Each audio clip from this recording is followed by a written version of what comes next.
Delikado talaga tayo, Tol. Oo. Pagka nakikita kung nasan tayo kasi may mga umaligid-aligid, hindi mawawala yan na may mga aligid-aligid. Alam mo naman yung mga diehard supporter ng mga DDS, mga DDS itself, di ba? Padala agad ng spy, no? Oo. Oo, kung anong ginagawa natin. Mga kababayan, mga kabarangay at mga boss. PBBM vloggers, matatapang sa social media. Banat dito, banat doon. Puro tapang, puro yabang. Pero, nung may sumusunod daw sa kanila, nung nalaman nilang may nagmamasid sa kanila, nung naka-check-in sila sa isang resort, biglang natakot ang mga upo. Sino kaya? At bakit? Totoo kaya ito? Yan ang pag-uusapan natin sa video na ito. Dito natin malalaman kung talagang matatapang itong mga ito, lalong-lalo na itong mga PBB vloggers pag nasa labas na ng kanilang mga studio. Pero bago tayo magsimula nito, shoutout muna sa lahat ng mga subscribers, mga viewers, silent viewers, at syempre pa yung ating mga suking commenters. Shoutout po sa inyong lahat. Magandang umaga po, Luzon, Visayas at Mindanao. At syempre pa sa mga kapatid natin, mga kababayan natin na nasa iba't ibang panig ng mundo. Magandang umaga, magandang tanghali, magandang hapon, magandang gabi po sa inyong lahat dyan. Kamusta na po kayo? Sana po nasa mabuti kayong kalagayan. At sana po patuloy kayong gabayan ng ating Panginoong Diyos, lalo na po yung ating mga suking subscribers, suking commenters dyan sa baba. Shoutout po sa inyong lahat. Ngayon, balikan natin itong mga ungas, itong mga om-om na ang tatapang sa kanilang mga channel. Ano na nangyayari sa inyo? Bakit mukhang dinadaga na kayo?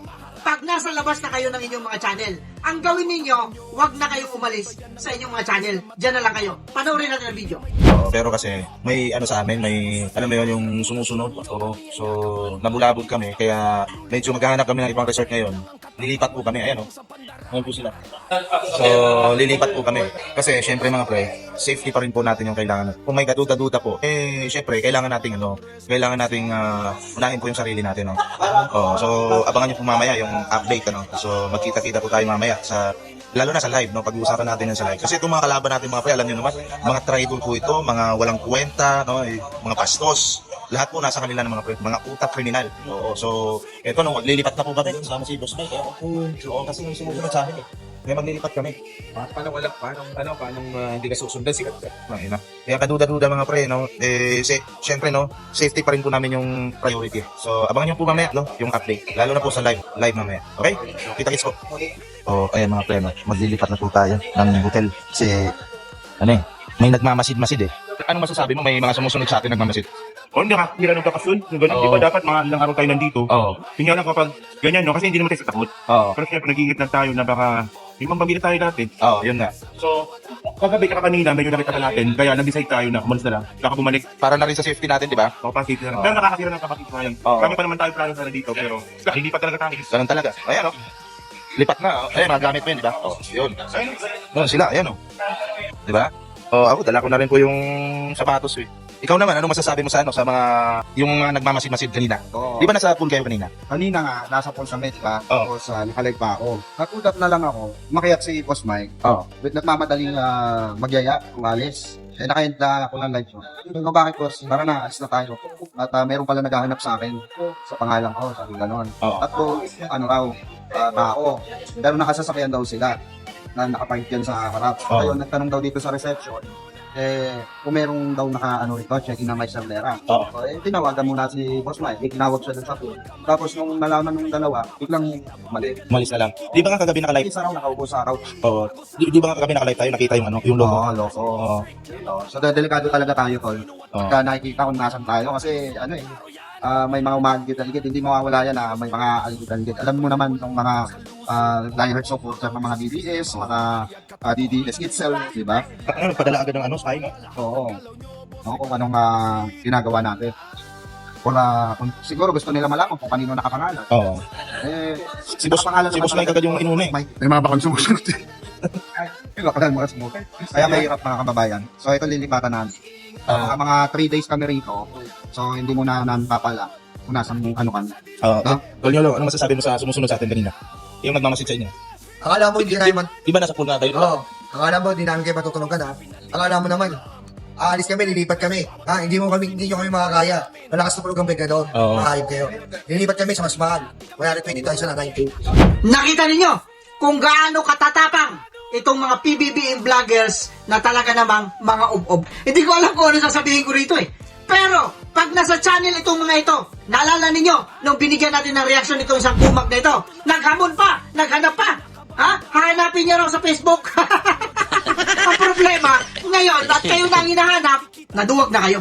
Tatago-tago na kayo. Tapos sasabihin ninyo, matatapang kayo. Sasabihin ninyo, kayang-kaya ninyo. Yung lahat ng mga DDS, vloggers na humaharap sa inyo. Dito pa lang, olas na kayo eh.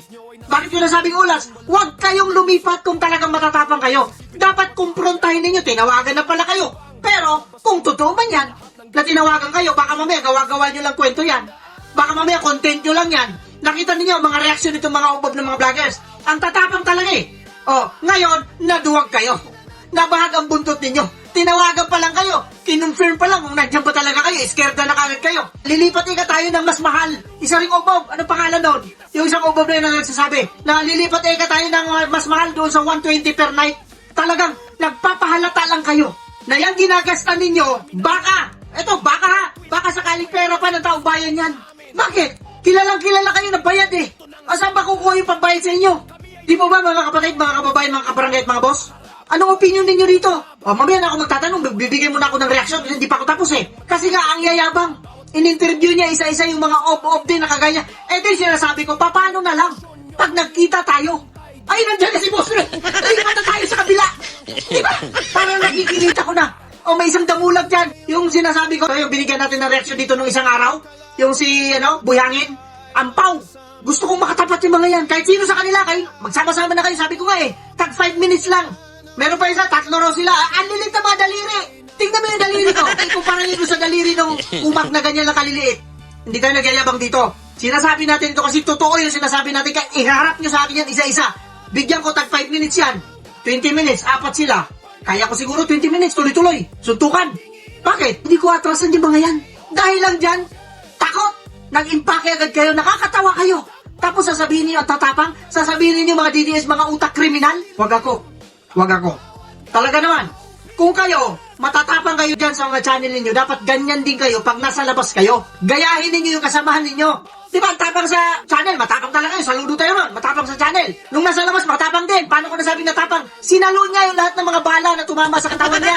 Yan ang gawin ninyo mga obob kayo. Kung talagang matapang kayo para patunayan ninyo na talagang matatapang kayong mga obob kayo. Ilan ba ito? 1, 2, 3, 4, 5 yata ito sila eh. Tag 5 minutes o 25 minutes. Kailangan ko mag-practice ng mga 50 minutes. Para pag nag-round 2 itong mga ito, baka mamaya mayroon pang makatayo pa dyan. Sasabihin na, gulpihan pa. O sige, gustong-gusto ko yan. Kailangan ko mag-practice. 1 oras na lang siguro. Mag-practice tayo ng 1 oras. Para pag 5 sila, tag pa 5 minutes, 25 minutes lang yun. So, pag nag-round 2 pa, o mayroon pa akong extra na energy. Ganyan ang mindset ng mga matatalino. Hindi kagaya ng mga mindset ninyo, mga ubob kayo, ang tatapang dito sa channel nila. Hahanapin kita mamaya sa Facebook. Siya pang maghanap. Ang problema ngayon, mukhang sila na ang hinahanap. Magtatago kami, lilipat kami sa ibang resort. Ay! Natatawa ako sa inyo. Paano pag nagkataon? Wag naman sana.